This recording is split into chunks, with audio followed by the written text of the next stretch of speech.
Daily school life sentence English and Marathi यामध्ये मराठी अर्थ दिलेला आहे. प्रत्येक छोट्या वाक्यांचा नवीन इंग्लिश शिकणाऱ्यासाठी सर्वांसाठी उपयुक्त असा व्हिडिओ आहे. दररोज असे 10 ते 12 वाक्यांचा जर तुम्ही वापर केला तर एक दिवस तुम्ही फ्लुएंटली इंग्लिश बोलू शकता. चला तर मग सुरुवात करूया. How are you? तुम्ही कसे आहात? I am fine thank you. याला मराठीमध्ये म्हणतात मी ठीक आहे धन्यवाद. What is your name?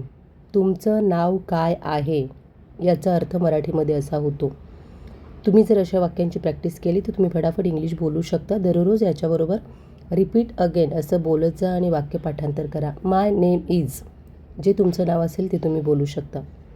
माझं नाव जे आहे ते बोला आहे.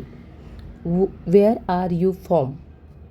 म्हणजेच तुम्ही कुठून आलेला आहात किंवा तुम्ही कुठून आहात, कोणतं गाव आहे असा अर्थ होतो या प्रश्नांचा. I am from Pune. I am from Delhi. मी दिल्लीपासून आलेलो आहे असा अर्थ होतो. जे तुमचं प्लेस असेल ते तुम्ही टाका. Please help me. कृपया मला मदत करा. Thank you very much. खूप खूप धन्यवाद असा याचा मराठीमध्ये अर्थ होतो.